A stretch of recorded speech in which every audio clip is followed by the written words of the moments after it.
Helo a chroeso i bodlediad rygbi Cymru, dy fi, Carwyn Harris, a fel yr arfer, Iestyn Thomas. Iestyn, siwr i ti'n dechrau dy hwnna? Yeah, good, yeah. Mae fe'n falch i bod yn ôl fel rhyw ffordd. Wrth gwrs, ni ddim wythnos diwetha. Ond fi credu, wel, oedd gwaith prifysgol jyst i dod lan a popeth, so that was me occupied, fel maen nhw'n dweud. Ni'n ôl, fi dal yma. So yeah.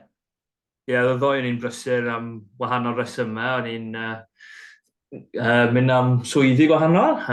So, dechrau hwnna oedd ffras ma, mae hwnna wedi bod yn brysur yn barod.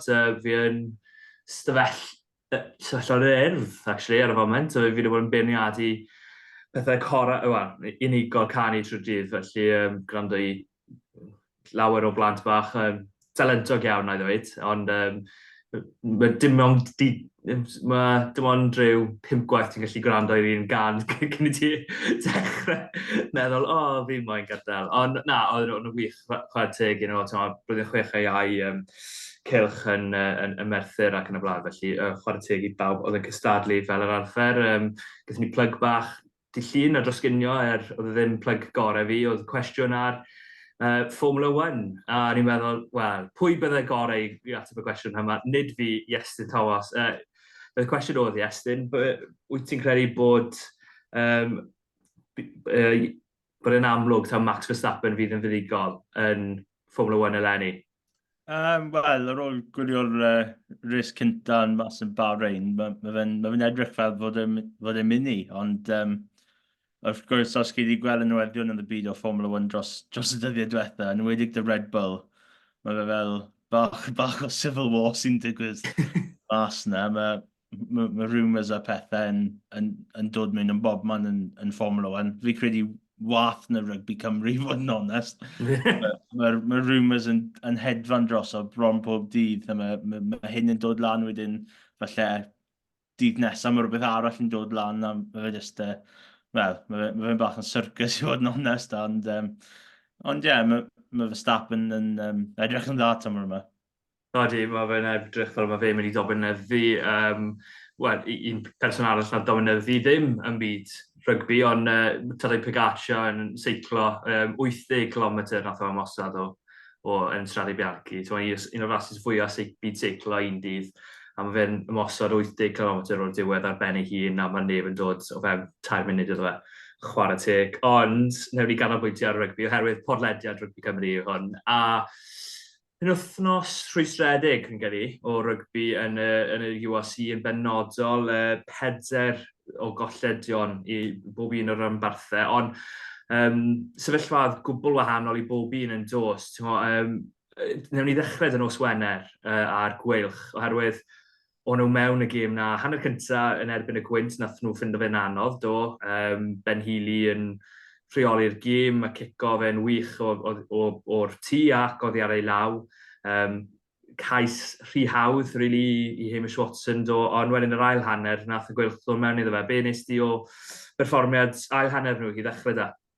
Oedd perfformiad ar hanner y Gweilch eitha dda, so os chi'n gweld dod mewn i'r hanner, chi'n 1 ar 15 i 3 lawr, felly bydd rai tîm oedd yn felly roi lan, y wedig oedd i gatre yn Caerdydd sydd wedi ennill 7-10 gêm gynta nhw yn y URC, ond pob clod i'r gwych, nhw wedi ymateb nôl yn dda iawn, os gwrdd cais yna gan Sam Parry o Scarlets, a wedyn mae Morgan Morris yn sgori ar ei gêm gynta nôl. Fi credu, pryd nath y gwych jyst setlo lan y symudiad yna o'r blaenwyr jyst mynd lan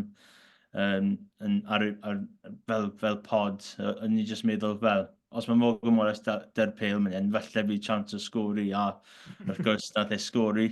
Wedyn nath Caerdydd ymateb nôl rhyw fath dy'r scrum yn yr hanner, a ennill kick-os, bydd nath Healy kick-o yn eitha haws, a wedyn, ti'r diwedd y gêm, dy'r Gweilch yn ennill y kick-os wola yna. Ni wedi gweld sut gymaint o weithiau dros y tymor. Gweilch yn ennill y gêm yma yn hwyr, fel nath i gweld yn erbyn Ulster, yn erbyn y Lions yn y cwpan her, a just falle bod chance arall yna. Ond wrth gwrs, mae fe'n dal yn carfan ifanc, a nhw ddim yn ei cymryd pob cyfleoedd nhw.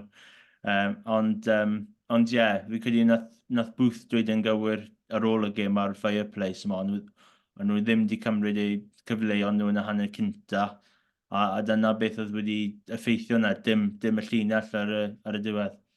O ie, i esbonio bach am y linell ar y diwedd, wrth gwrs mae llinell rhyw 7 metr mas dyn nhw'n dos, a mae'r bel yn cael ei daflu tipric sydd ddim yn neidio, mae'n stefell yn stond, a wrth iddo fe droi y gorff, mae'n cael ei fwrw, a mae'r pel y tasgu mas a tasgu i flaen, a wedyn mae Caerdydd yn llwyddo i weld y gêm allan.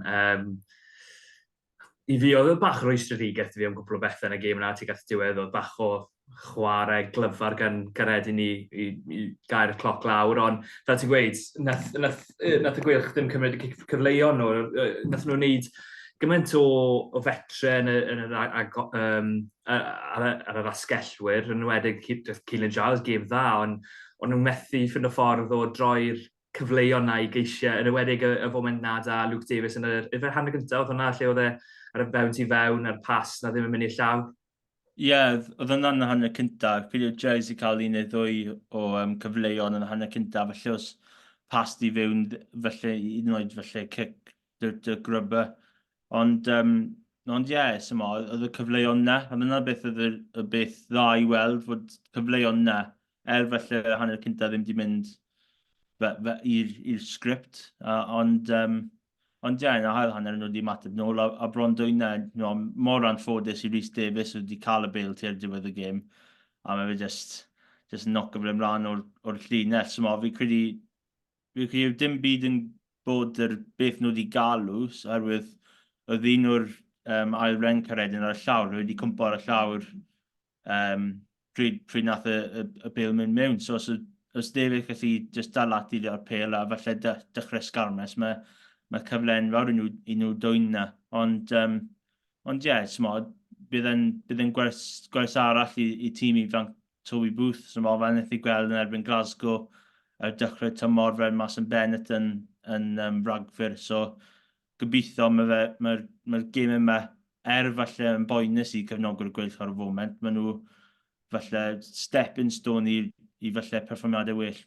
Ie, i fod yn onest, ni wedi sôn bod chwaraewyr wedi dod nôl dyn nhw, Morgan Morris, Rhys Davies, Owen Williams hefyd, y trio nhw heb wares fusoedd, oedd Nicky Smith nôl ei orau yn y scrum yn yr hanner gyntaf yn y wedig, ond oedd 7 o chwaraewyr rhyngwladol yr Alban wedi dod nôl i Caerdydd. Oedd e'n tîm cryf dy Caerdydd, Ben Healy, Hamish Watson, Bill Matter, wrth gwrs, o Fiji, a oedd Patterson wedi cael y gêm wych hefyd ar yr asgell yn tro yma yn lle gefnwr, fe nath o ware yn erbyn Ffrainc. Ond i fi, ar ôl ennill 5 o'r fron i'r Gweilch, bydden nhw'n rhwystredig bod nhw'n methu cael 6 o'r fron, ond oedd e'n perfformiad da. Perfformiad lle falle nhw oedd e ddim o'r batrwm y Gweilch, oedd dim y killer instinct na sydd wedi bod. Fi'n credu, fel ni wedi sôn, gathen nhw cyfleoedd yn y tir agored, sydd ddim fel y Gweilch eleni, ond wnaethon nhw ddim ffind o ffordd i sgori'r ceisiau. Felly, gêm rhwystredig iddyn nhw, maen nhw'n cwmpo mas o'r 8 ucha, ond mae Caerdydd, maen nhw'n hedfan pedwerydd yn yr USC mor belled. Symud ymlaen i di Sadwrn. Dechreuwn ni dy Gaerdydd gêm y Scarlets oedd gyntaf, oherwydd fi'n gwybod bod y bach o dadle ynglyn â ambell i dwarniad yn y gêm y Scarlets, a na i sôn bach am hynny fyd. Oedd y Caerdydd, be nes di o berfformiad nhw, oherwydd o'n nhw mewn y gêm, yn ywedig yn y hanner gyntaf, dwi'n nhw? Ie, o'n i'n meddwl fod bach o patrwm dy Caerdydd nhw'n mewn gêmau, wedyn falle bach o amser, byd nhw felly ddim ar yr un lefel ble o'n nhw dechrau gymau, falle cwmpo mas a falle colli gan sgo, ond chi'n chwarae yn erbyn Leinster, maen nhw'n hedfan ar y foment, a os nhw'n dechrau fel yna yn erbyn Leinster, 2 gais sydd ar ôl, fi credu rhyw 10 munud, oedd hwnna'n anodd, a ni'n meddwl, hwnnw'n fod yn noson hir, ond pob clod i Caerdydd, nhw wedi mateb nôl yn wych, a mae llawer o dadl ar y foment dy rhyw prop dy Caerdydd sydd falle fod mewn Carfan Cymru ar y foment, ond nath Rhys Carri cymryd eu ceisiaeth y dda. So, of course, mae'r llinell sydd, mae bach o design na. So, mae fe mynd rhwng y cornel a rhedeg at y bel. A wedyn y symudiad tap na, ble mae fe'n dod mewn ar y second phase, fan nhw'n dweud, a sgori, ond fi credu, felly, momentum na'r dechrau a'r hanner, felly di llithro i ffwrdd.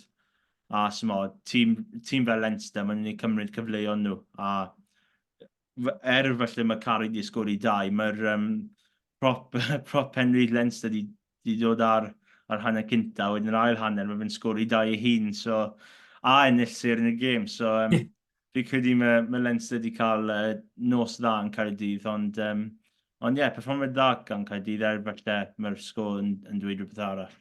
Ie, mae'r cyfryngau gymdeithasol yn ddiddorol i hwn yn dyn nhw, oherwydd o'n i'n weithio ar y gêm i rhoi clipiau mas ar gyfryngau gymdeithasol. Felly, clipiau Rhys Carri, symudiad na o gefn y llinell, mae fe symudiad sy'n greu i Rhys Carri, yn dweud. So, i'n gallu meddwl am unrhyw un o gwmpas y byd, falle tendang mwtwyr eirag rhyw 10 mlynedd yn ôl, ond neb arall sy'n gallu gwneud hwnna fel fe. Wrth gwrs, ti'n rhoi hwnna mas ar gyfryngau cymdeithasol, a mae pawb yn ymateb yr un peth. Mae fe'n gariwr o fri, pam mae fe ddim yn... Ni angen carwyr, pobl sy'n gallu cario'r bel yn well yn 5 ymlaen Cymru. Mae hwnna'n wir, mae hwnna'n wir. Mae'n wedig yn y sefyllfa sydd yn ni nawr, lle mae absenoldeb Will Rowlands. Mae fe wedi bod yn brif gariwr i Gymru dros rhyw 2 flynedd diwetha, nawr bydd e ddim yn cario'r bel gymaint. Ond, yn yr un gêm, oedd Gwyn Jones, oedd ar sylwebu Esbyrrec, oedd e'n sôn am diffyg ffitrwydd Rhys Carri, oedd e'n sôn am Rhys Carri yn fethu dacle a nath yn y hanner gyntaf. A mae pobl ddim yn gweld hynny, os maen nhw'n mond yn gweld y clipiau. Wrth gwrs, o'r clipiau, mae fe'n un o'r chwaraewr y gorau'r byd. O'n i'n mynd i gwneud joc pryd nes di weid bod rhyw prop o Gymru, felly dylai fod yn y garfan, a gweud Tarnicky Smith. Mae galw am hwnna hefyd, ti'n gweld pa mor gryf yw mewn y sgrym, ond gath Rhys Carri gêm dda, do, ond oedd na'r ardaloedd eraill o'i gêm, lle nath o fethu dacle, lle nath o wneud camgymeriadau, oedd momentum y gyd y Caerdydd ar ddechrau'r ail hanner, a nath o gollwng y bel. A nath hwnna cael effaith enfawr ar y gêm yn y diwedd, oherwydd oedd Caerdydd methu fanteisio ar y ffaith bod Leinster lawr i 40 ar 10 ar ddechrau'r ail hanner, a nath Leinster tynnu i ffwrdd ar y ddiwedd y gêm. Ond lle mae Caerdydd yn dyfardu, wnaethon ni sôn rhyw lot da Simon Williams rhyw pythefnos yn ôl yn blin a bod argraff positif o ran Caerdydd, ond mae y canlyniadau ddim yn dilyn hynny, ydyn nhw? Ie, i fi gweld rhywun fel Tines de Bia sydd wedi dod mewn.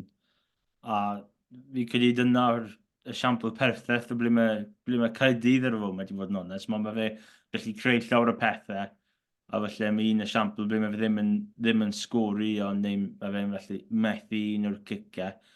A maen nhw'n dod nôl a felly effeithio chi tir diwedd y gêm.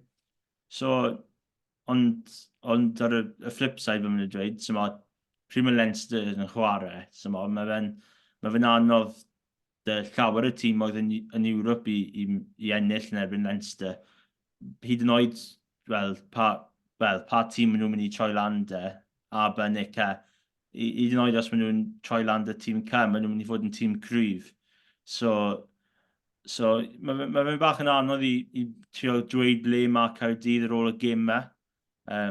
Herwydd, mae Leinster yn fel different beast ar ôl sôn. Ond fi'n just mynd nôl ar y pwynt y Gwyn Jones, pryd nath mynd nôl. Rwy'n credu oedd Carri a Belcher, fi'n credu ar y top y llinell Leinster, y skell o Leinster sy'n mynd syth trwyddyn nhw. A dyna beth yr un o'r siampl, o'n i'n gwylio'r gêm dy dad ar y pryd, a yr un o'r siampl, a fe wedi dweud, fi ddim credu mae fe'n fan fawr o Rhys Carri fod yna.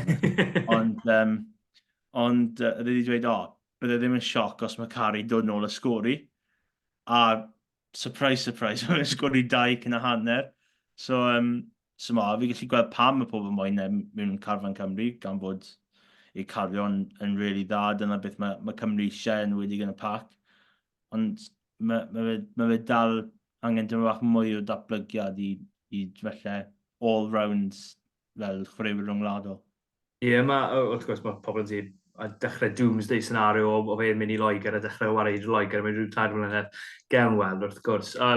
Da Gwynjoedd, fi'n credu bod fe'n rhwystredig, felly bod gymaint o dalent da Rhys Carreg, felly ni ddim wedi gweld y chwaraewr cyflawn, a ni'n gobeithio i weld. Ie, mae tîm gryf da Leinster, fel ti'n gweud, mae dal dyn nhw Luke McGrath, a fi'n meddwl bod fe'n andros o fewnwr, mae fe'n fewnwr o fri. Mae fe'n od bod dim ond rhyw, sa'n gwybod, faint o gapiau sydd David os y werddon, ond dim gymaint o byddwn ni'n disgwyl. A wedyn oedd y ddoi brawd byrn tu fas i fe, mae dydy Connors a Deegan yn y rhengol, mae hwnna'n rhengol o fri. Felly, mae dal yn dîm dda dy Leinster, nath nhw dynnu ffwrdd yn y diwedd. Bydd y goleth eitha swmpus, a bydd y Caerdydd, fi'n credu, maen nhw wedi lwyddo mor belled heb law am y gêm yn erbyn Toulouse a Harlequins i gadw rhan fwyaf gemau o fewn 7 o bwyntiau. Fi'n credu bob gêm heb law am nhw o fewn 7 o bwyntiau. Felly bydd nhw'n rhwystredig i arlu hynny fynd yn yr ail hanner. A rhyw fomented a Tîn Ystybir ac yn y blaen lle nath bylchu a methu cael y sefyllfa gywir. Wel, ni methu dim siarad amdano fe. Symud dim yn ymlaen i'r Scarlets, fe. Mae'n ei gweithio ar o'n fyd.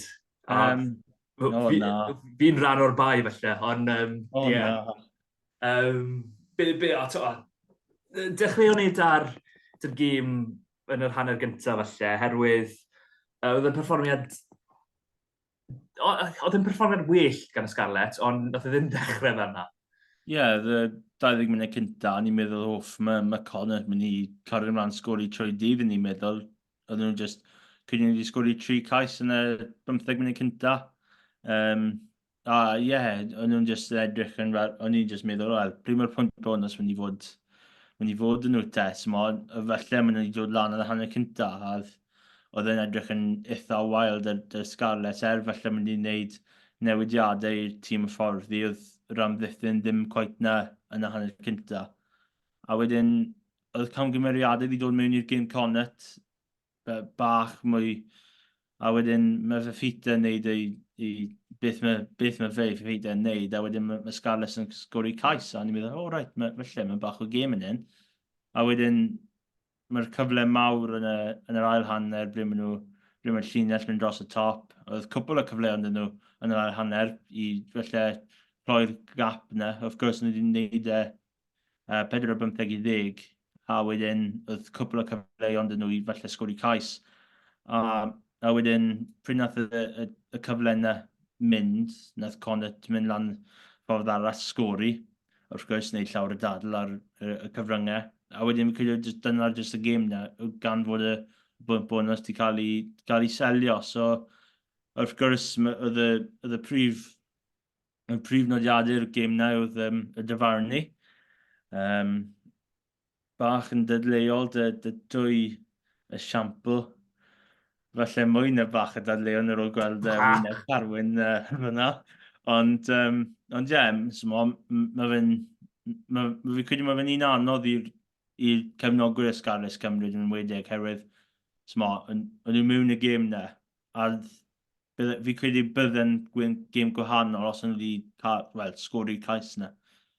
Ie, mae fe'n anodd iawn i nhw yn dweud, herwydd mae'r Scarlets cael braidd dim i ddathlu trwy'r gydol y flwyddyn, yn cael 2 fuddugoliaeth dysgu dydd, ond heb lawn hynny braidd dim. Felly, i fod mewn y gêm mas yn Galway, mewn sefyllfa anodd iawn, lle oedd y gwynt tu ôl i Connacht yn y hanner gyntaf, wedyn y gwynt yn yr ail hanner di diflannu, fel y bai, a wedyn yn yr ail hanner, 2 fonament fawr, ond mae un i fi yn fwy rwystredig na llall.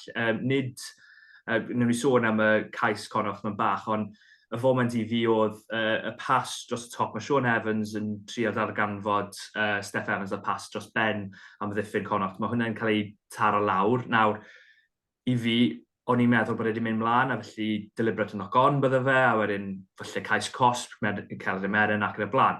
Ond hyd yn oed os mae fe ddim wedi cael ei bwrw mlaen, a wedi mynd nôl, fel mae rhai'n credu, mae fe'n dod nôl i Sean Evans, mae fe'n wedyn yn ffindo Steph Evans, sydd â, wel, walk-in, mae'n gweud y Saesneg, oedd e'n dath y gerdded mewn i sgori.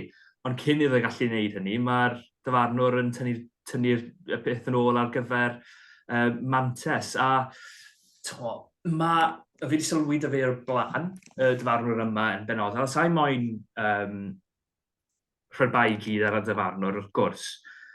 Ond fi wedi sylwi bod e ddim yn gadael y gêm i anadlu gymaint o falle bydd Nigel Owens wedi. Mae pobl weithio'n cwyno bod oedd Nigel Owens yn gadael y gêm i anadlu gormod. Ond oedd fantes fyna i Scarlets cymryd, a nath nhw ddim gallu cymryd y fantes do. A hwnna oedd fy rwystredigaeth i, so be oedd y deimlad i Iestyn? Ie, wel, ni'n edrych ar y tro cyntaf yn meddwl, alright, mae fe jyst i mynd nôl am Mantes, ond wedyn os chi'n gweld am ail dro, chi'n meddwl, wel, mae fe wedi rhoi y bel lawr, dylai fe fod fantes arall, a mae cais di digwydd yn y cornel, a oedd yn edrych yn gais, un Dilys. Un dilys, so, mae fe'n anodd, a wedyn, pryd mae Connacht mynd lan y ffordd arall, a mae'r ail penderfynod yn dod mewn, mae fe'n just kick in the teeth fel rhyw ffordd, oherwydd os chi ddim cael un lawr lan o'r ca, wedyn mae'r tîm arall dod lan y lle arall a sgori, a mae bach y dadl rhwng e, so mae'r cefnogwyr a chwaraewyr y Scarlets dy pwynt yma. Ie, o'n i'n gweithio ar hwnna, a fel arfer y batlwm yw clipio lan ceisiau y tîm o Gymru fel pe bai. So, gwrs, clipio lan cais Evan Jones, cais yn yr ail hanner. Pwy sgwrodd y cais yn yr ail hanner? Mae'n enw di mynd o mhenni. Oedd e just kick-osp yn ail hanner, fi'n meddwl. Kick-osp, sori, ie. Ond wedyn, ti ar ddiwedd y gêm, rhyw 50 munud o'r ddiwedd y gêm nes i weid, neu just ar ôl y gêm nes i wneud rhyw clip o weid, this was the try that, hwn yw'r cais nath ennill y gêm i Connacht. Mae'r sylwebwyr ni yn meddwl bod yna knock-on, ond y dyfarnwr yn meddwl y gwrthwyneb. Mae hwnna'n eitha neutral o'n i'n trial bod. Mor neutral, ambell i bersonol ddim yn hapus bod fi ddim wedi gweud beth o'n i'n meddwl. Ond, o'n i dal yn meddwl bod o'n weddol neutral. Fi methu credu bod hwnna'n wedi cael ei methu. A fi'n credu bod y dyfarnwr wedi galw fe'n fyw. A unwaith wedi galw fe'n fyw, mae fe'n meddwl bod e'n gywir. A fi'n gallu deall bron bod yn debyg i'r cais nath ddim cael ei ganiatáu i'r Alban yn erbyn Ffrainc. Fi'n gallu gweld falle nhw'n meddwl bod dim digon o dystiolaeth, ond oedd e'n eitha glir i fi bod e wedi cael ei bwrw ymlaen. A dyn ni glirio hynny'n lan. Os mae fe'n bwrw dy law di, a wedyn ti'n cico fe cyn i fe gyffrodd ar llawr, os does dim reolaeth ydy ar y ffordd ti wedi rhoi'r bel o dy llaw i dy gos, mae hwnna dal yn cael ei ystyried fel knock-on. Mae fe angen bod yn gic yn diwedd. Mae fe methu just dribble forward fel pe bai yn Saesneg. Felly bydde fe wedi bod... Anyway, ni wedi gweld o'r blaen, wrth gwrs, Cymru yn erbyn Lloegr blynyddoedd nôl Lewis Rhys-Abeth, o ath y be ymlaen neu nôl, ath e ymlaen. Mae lot o bobl wedi bod yn cwyno am safon y dyfarnu wedyn o ganlyniad yn y USC a safon y gyngred yn y gyfan gwbl. Ti'n gwybod hynna bach yn hallt yn dyfarn di, Iestyn? Neu ti'n creu taw rwystredigaeth cefnogwyr o Scarlets o weld ei dîm nhw'n colli bob wythnos bod ti wedi cael bach effaith ar hynny? Wel, wrth gwrs, os chi'n edrych ar y gêm na, a wedyn chi'n colli, wel, mae fe'n rhan o 8 gemau chi wedi colli yn olynol, felly mae bach o hwnna mewn na, ond fi credu falle bydd falle cwestiynu dy rai o dyfanwyr, wel, dim just ni wasi, ond falle draws y byd, so oherwydd mae llawer o dadl rhwng pob gêm ar y foment. Mae'r gêm rhwng yr Alban a Ffrainc, llawer o o sôn amdano rhyw brop o Iwerddon rhwng Iwerddon a Gymru cwpl o wythnosau yn ôl. A mae fe just, fi credu mae just pawb eisiau just dod at ei gilydd a dweud, right, ni'n mynd i wneud hyn a hyn. A ni'n mynd i ffocysu ar gweithio ar y gêm i wella hyn a hyn. A falle ddim rhoi llawer o bwyslais ar hyn a hyn. Fi ddim siŵr beth bydd nhw fi ddim yn dyfarnwr, ond fi credu maen nhw just y gyd eisiau cyfyngu at ei gilydd a pigo lan ar yr un pethau, hefyd chi'n mynd mewn i'n gêm, a mae falle dyfarnwr chi'n gweld yn edrych ar y ryciau llawer, a falle yn ddim yn gweld falle llinell yr offside line, fel maen nhw'n dweud. A wedyn, wythnos wedyn, neu falle dydd wedyn, mae dwy tîm arall yn chwarae, a wedyn mae'r offside line fel, mae pawb yn gwylio fe, a wedyn mae pethau sy'n mynd ymlaen yn y breakdown, falle wedi cael ei colli a ddim gallu gweld. So, fi credu, fi eisiau bron pob dyfarnwr, jyst dod at ei gilydd, a jyst creu fach, dim strwythyr, ond falle creu fach o, what to watch fel. I just ffocysu ar y pethau mwyaf bwysig yn y gêm. Ie, mae'r anghysondeb na, ti'n sôn amdano yw e. A mae hwnna'n peth dda yn y gêm, a peth wael yn y gêm, oherwydd mae'r ffaith bod gymaint o dehongliadau wahanol i'r gêm yn beth dda.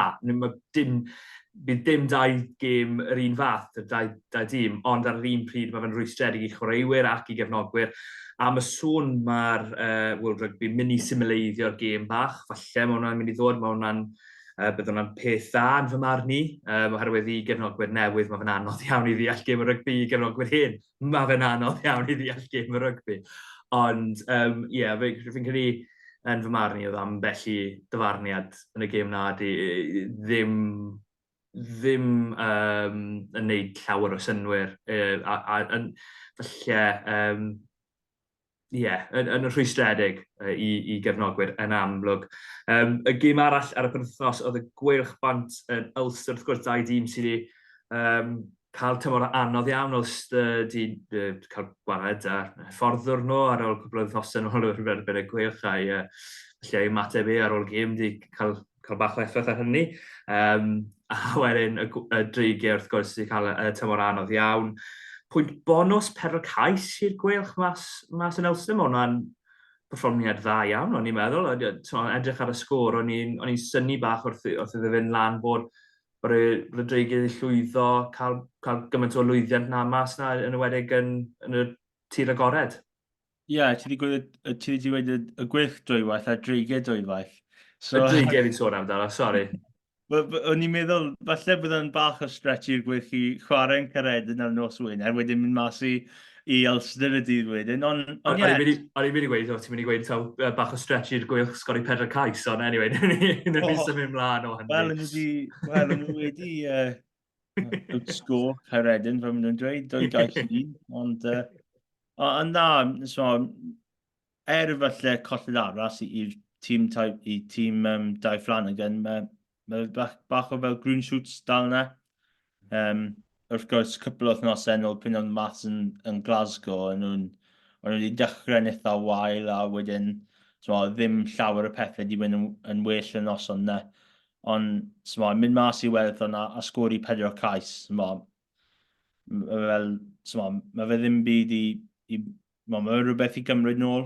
A ni wedi gweld dros y blynydde fod tîmoedd o Gymru wedi cael ddim llawer o llwyddiant mas yn Iwerddon, hyd yn oed dim ond cael 1 neu 2 bwynt. So, i cael 4 cais, bydd yna'n dda i weld. Wrth gwrs, mae fe ddim yn nais i gweld Ulster rhedeg mewn 7 o geisiau, yn ywedig yn newyddion dy McFarlane yn gadael ar ôl amser eitha anodd i'r tîm. So, mae dal angen bach o waith na dy Dreigiau. Mae fe'n dda i weld maen nhw'n dal yn aros mewn gemau, yn wedig ar ôl Glasgow, ac yn dod mas o gemau dy pwynt. Yn sicr. Nw'n ni newid gyr fan hyn, ti wedi sôn amdano, Dan McFarlane yn colli swydd, a na i roi hint i'r hwn. Mae Iestyn, wrth gwrs, ti'n yn aml ar Sardis Road. Dydd Gwener nes i roi y text i ti yn gweud, so Iestyn, beth sydd wedi digwydd yn Pontypridd? A nes ti ddod nôl a gweud, os fi'n onest, sa'n sicr, oherwydd newyddion ti, Pontypridd, be ddigwyddodd dros wythnos diwetha? So ni wedi cael neges arall, eitha tebyg i beth nath ti roi fi. Ond fi ddim siŵr os fi gallu dweud ar beth oedd... Wel, mae fe'r un fath o neges beth oedd yn digwydd yn Pontypridd, ond fi ddim siŵr os fi gallu ailadrodd beth nath cael ei dweud gan un o rieni fi. So, Ond nos iau nhw'n chwarae Caesnewydd yn yr unig o prem a'r gêm ar teledu ar S4C, o'n i na. A wrth gwrs, just neud y match reports a neud cyfweliad y Joe Rakes, wrth gwrs ennill i 200 gêm i Pontypridd. Oedd e ddim yn nos dda o gwbl i'r tîm. Perfformiad sal yn dod e, rhaid bod yn onest. Fi credu un o perfformiadau weitha ni wedi gweld trwy gwylio nhw dros y flwyddyn, dros flwyddyn nawr, flwyddyn diwetha. A oedd Casnewydd wedi dod mewn i'r gêm yma, wrth gwrs, maen nhw wedi llawer o momentum. A nhw wedi bydd i Pontypridd yn well neu beth nath nhw nos iau lawr yn Casnewydd. So oedd e'n wastad mynd i fod yn gêm anodd i tîm Pontypridd. Ond the Matt O'Brien a Cohen yn wych. A o'n i just neud bach o waith ar bore, bron prynawn di Gwener. A ni'n just sort allan y cyfweliad ni'n neud y Joel Rakes a just gwneud siŵr y popeth iawn wedyn export ar Premier Pro a roi lan ar y cyfryngau. A wedyn fi just check o'r ffôn, gwneud siŵr os mae popeth yn iawn. A wedyn mae'r newyddion di dod mewn fod y coaching staff dy Pontypridd gyd wedi gadael with immediate effect. A mae fe'n un anodd. Fi ddim siŵr beth sydd wedi digwydd yn gyfan gwbl i wneud y penderfyniad mor gloi ar ôl gêm. Ond, mae dy fi fel opinions fy hun. Fi ddim siŵr os maen nhw'n gywir neu fido. Ond, mae fe'n un anodd a bydda'n her i'w tîm Crist y Gymidus nawr sy'n mynd lawr i Abertawe prynawn di Sadwrn. O ran fi wedi gweld Pontypridd cwbl o weithiau eleni, a maen nhw'n anghyson, fod yn deg, maen nhw yn un perfformiadau, bron yn gyr allan yn ddyfru, cael buddugoliaethau swmpus, a wedyn colli mor swmpus i Gasnewydd sydd yn hedfan, fel nes i weid. Ond mae fe'n drist i weld Gareth Wyeth, wrth gwrs, fi'n cofio fe fel chwaraewr o fri, oedd e'n anhygol fel chwaraewr, a mae fe'n o gwrddo fe, mae fe'n rhywun ti'n moyn gweld yn neud dda, yn dweud. Mae fe'n really neis, a mae'n moyn helpu mas, a mae fe'n drist i weld ar gyfer ond os maen nhw wedi gwneud dewis na, fi'n syni oedd e ddim di aros yn ddiwedd y flwyddyn, yn ewedig oherwydd, o'n i'n meddwl bod e ddim yn edrych bod e'n mynd i cyrraedd y 5-4 ucha nawr. Ond falle maen nhw dal yn credu bod gobeith dyn nhw a maen nhw'n troi pethau gwmpas. Ond os maen nhw'n gwneud hynna, chwarae teg yn nhw oherwydd maen nhw tu ôl iddi gan rhyw dipyn nawr. Be am y ganlyniadau eraill ar penwythnos oedd y cwpan Cymru y dros penwythnos hefyd? Oedd fi'n credu oedd y rownd cynderfynol y cwpan. Oedd Llandyfri yn chwarae Brynebw yn y Talbot Athletic Ground a wedyn nath Abertawe chwarae Merthyr yn Pen y Bont. Y prif newyddion o'r 2 gêm na, oedd Merthyr di ennill 23-18. Oedd yn edrych fel gêm gym agos rhwng twy tîm, a y merthed jyst i dod lan a ennill y gêm, a wedyn y prif newyddion oedd Llanymddyfri ennill 43 pwynt i 7. Fuddigolaeth mawr iddyn nhw. Jack Davies, mae llawer o pobl yn sôn dan y fe lawr at y Scarlets. Mae fe wedi chwarae Llanymddyfri dros penwythnos, sgori 2 gais. So mae fe'n edrych yn fel prospect eitha dda. A wedyn oedd 2 gêm arall yn yr Unigo Prem hefyd. Oedd Castellnydd i ennill ei gêm oedd i gatre gynta'r tymor lan yn Gogledd Cymru. Nhw wedi ennill yn hwyr kick-off gan Christian Jones yn y funudur ola i ennill gan 2-15 i 15 yn erbyn RGC. A wedyn oedd Quins fi credu oedd Quins di bydd i Aberafon. Ni edrych ar y sgôr, fi ffili cofio beth oedd y sgôr y diwedd. Ie, 56-17 i Gaerfyrddin, Quins. Fuddigoliaeth swmpus o go dda i'r Quins. Ie, oedd. Fi credu mae Quins i gael cwpl o fuddigoliaethau dda nawr. Ni bydd i Aberafon dros penwythnos. Ni bydd i Pontypool cwpl o wythnosau, llawer o wythnosau nôl nawr. Ond ie, mae'n dod i gweld sut mae pethau gallu newid yn yr Unigo Prem yn glo iawn. Ie, mae fe'n neis i weld, wrth gwrs, nawr, cysylltiad y 2 o fuddigoliaethau, RGC 4, Caerfyrddin 4, Abertawe 5 a Benebont 6. Mae fe'n agosau iawn, agosau at ei gilydd. Wrth gwrs, wedyn mae'r grŵp uwch ben hynny, maen nhw'n o dipyn o safon yn uwch.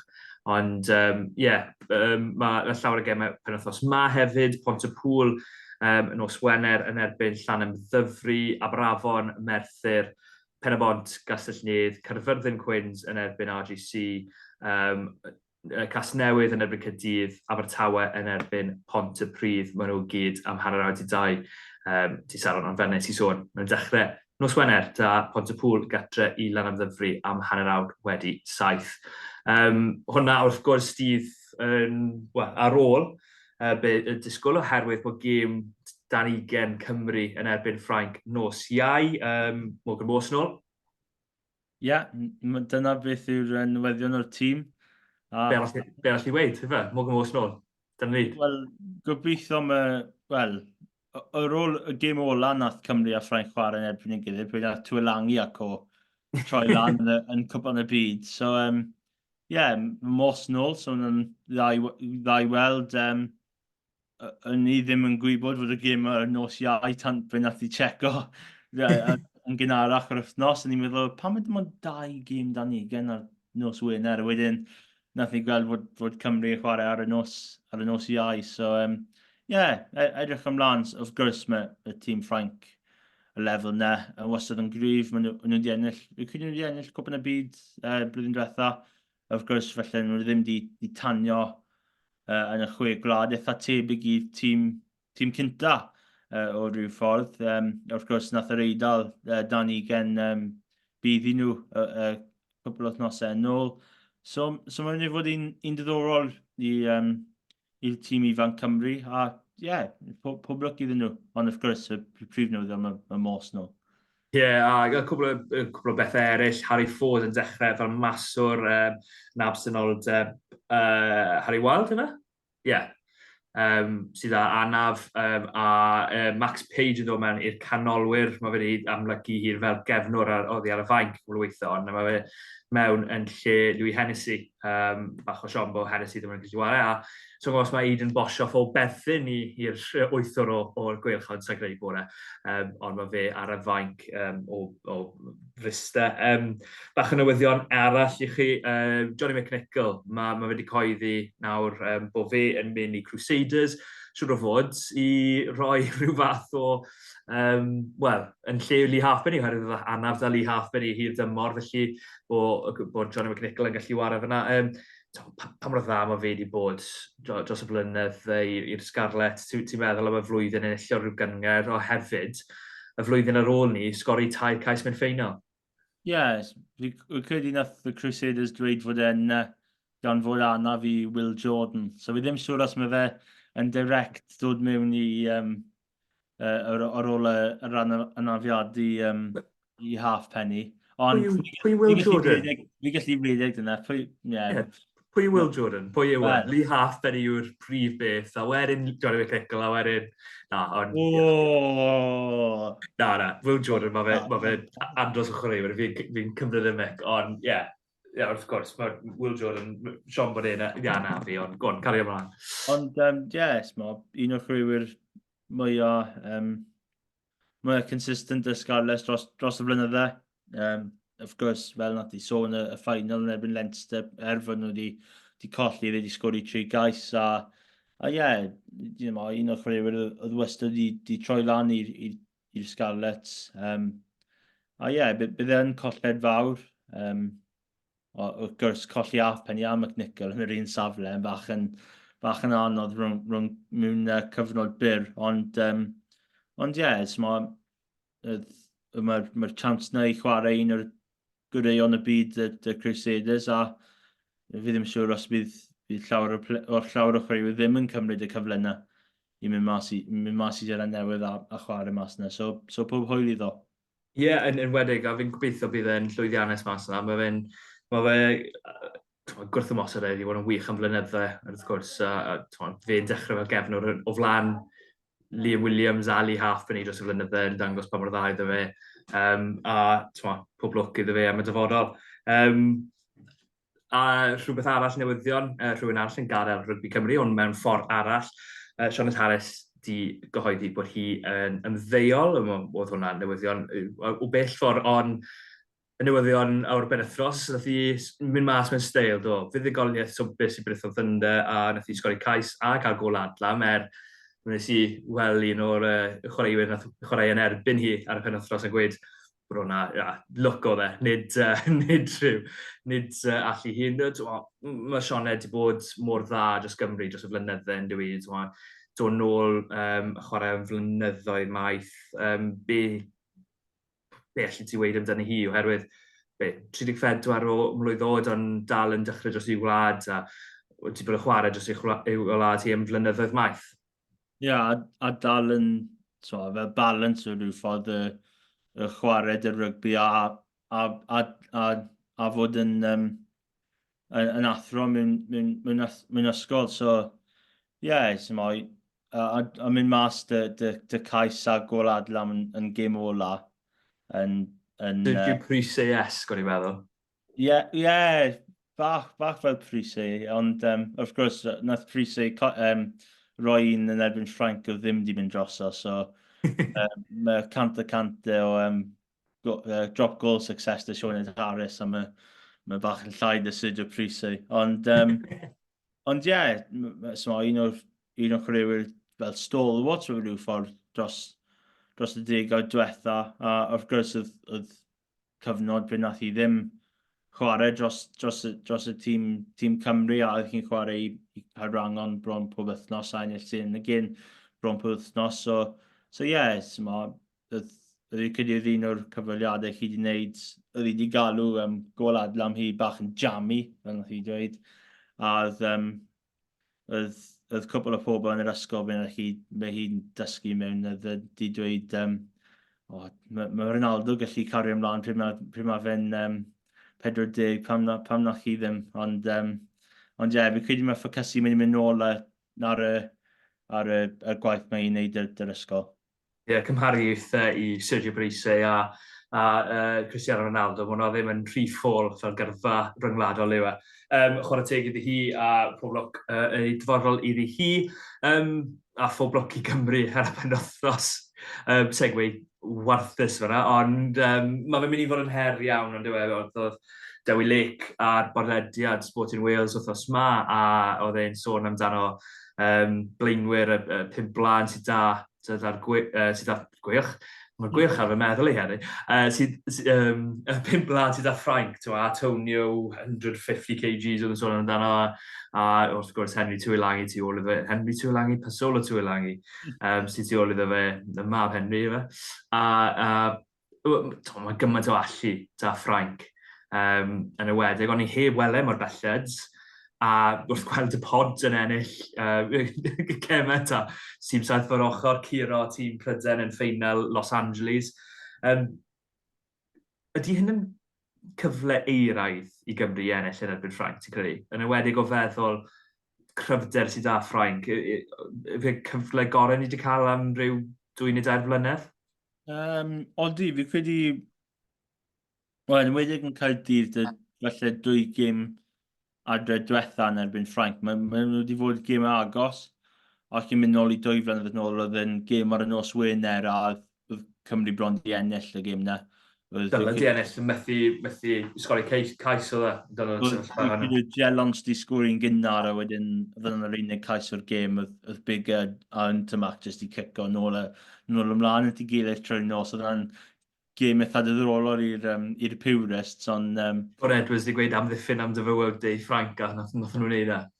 Ie, a nhw wedi ennill, a wrth gwrs nhw wedi ennill y camp blaen wythnos wedyn, ond a wedyn y gêm 4 flynedd yn ôl, cyn Covid, pe nath Tymac yn neud o'r ymgypiad yna, a ie, bach yn un anodd ar y Cymru dydd yna.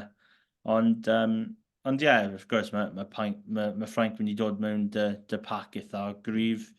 Mae Antonio, mae Bain, mae Fac yna, mae Tywelagi yna, mae chwaraewyr eitha cryf iawn.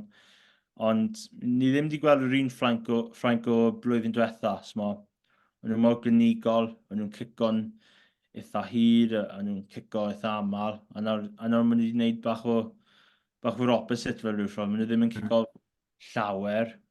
Maen nhw ddim wedi sgori llawer o geisiau.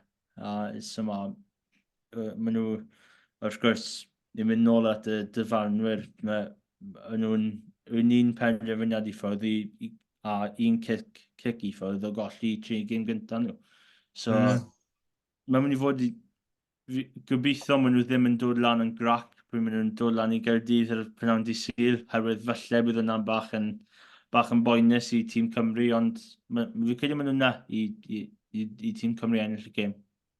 Ydyn, dim dont i sa'n credu bod ei cael ei gystadleuaeth orau, i fod yn onest. Bydd, siwr bod Mo Fan yn slot o mewn 12, mae fe'n digon allu dy fe, yn dod, mae fe'n gallu wario bob man.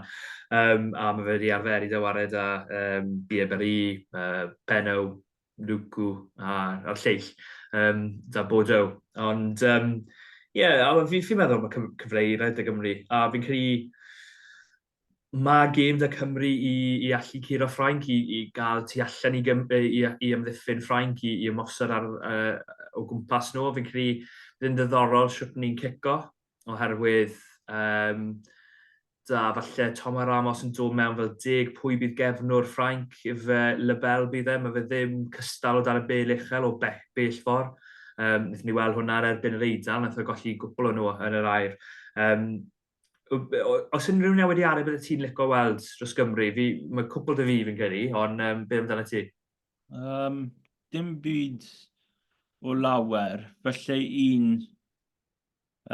Wel, os y ddim yn erbyn Ffrainc, felly rhoi bryd i'r asgell, ond wrth gwrs, os mae fe dod lan yn erbyn Bieberi a Penwm, felly bydd yn bach yn anodd, ond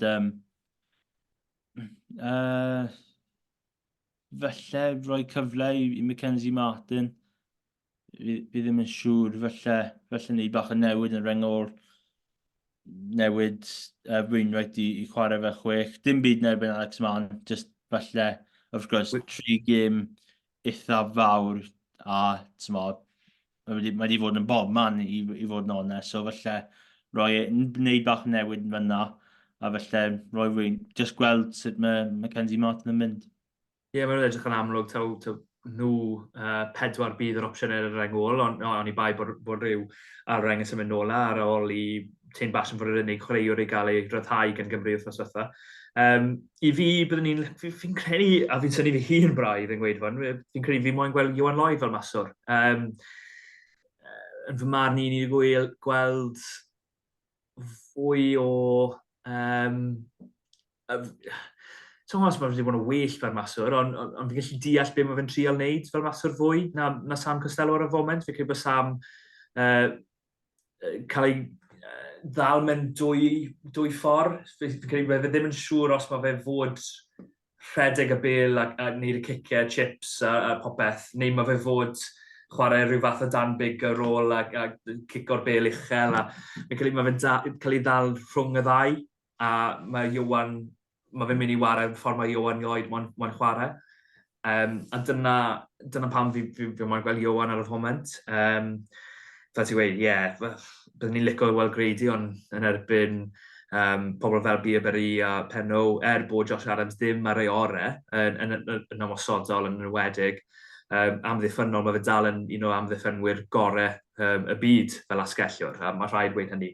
Felly, mae fe'n neud synwyr i wario fe. Yr unig un falle arall yw Will Rowlands yn dod mewn. A wedyn, pwy sy'n gadael? Fe capten Daf Jenkins neu Adam Beard i fi, byddwn ni ddod o fe mewn am Daf. Ti bach yn hall i falle. A falle rhoi'r capteniaeth i Beard wedyn. Ond, nid fi yw Warren Gatland am lawer o resymau. A mae'r tri o'n nhw o safon uchel iawn yn yr ail reng na. Felly chi bigo pob un o'n nhw falle, os chi'n symud Daf i chwech. Ond fi'n licio Alex Mann, so fi'n fach bo fe wedi cael ei gyfle fyna. Sut ti'n gweld y gêm yn mynd? Wrth gwrs, heb weld tîmoedd, mae fe'n anodd, ond mae fe'n mynd i fod yn gêm agos, fi'n disgwyl, mae fe pob tro bron o bod yn agos yn erbyn Ffrainc. Fi credu mae'n fod yn un agos. Fi ddim yn siŵr. Os mae Cymru gallu dechrau yn eitha cryf, fel nath nhw yn erbyn Lloegr hanner cynta, mae llawer o cyfle i nhw falle mynd ati yn y gêm. Ond os maen nhw'n dechrau yr un ffordd na'r Alban neu'r gêm yn erbyn Iwerddon, pe maen nhw'n cymryd dros hanner i sgwri pwynt. Wedyn mae yna mynd i effeithio nhw'n fawr. Yn wedi yn erbyn Ffrainc, os maen nhw'n dechrau gwneud pethau, maen nhw'n cario ymlaen wneud y pethau yna trwy cydwr y gêm. So, mae fe'n bwysig i Cymru dechrau'n eitha cryf. Os maen nhw yn, mae cyfle. Os maen nhw ddim, falle bydd e'n pwynawn hir, ond fi ddim siŵr os mae Ffrainc mynd i tanio. Ni ddim wedi gweld yna eto. Wrth gwrs, mae llawer o'r pres yn mas yn Ffrainc. Ddim yn rhy hapus dy Fabian Gautier ar y foment. Ond mae'n mynd i fod yn un agos fi'n meddwl, ond falle fi'n meddwl mae Ffrainc mynd i just dwyna. Iestyn yn gweud Ffrainc yn mynd i ennill. Fi mynd i gweud Cymru mynd i ennill. There we go. Nw'n i gwbla ar bositif. By'n ni nôl wrth ysa. Bod dim dyn ni wrth diwetha. Siwr o fod rhywbryd debyg i hwn. Nos Fawrth, os ni'n gallu. Ar ôl yn edrych mlaen i gêm yr Eidal, wrth gwrs, edrych nôl ar gêm Ffrainc.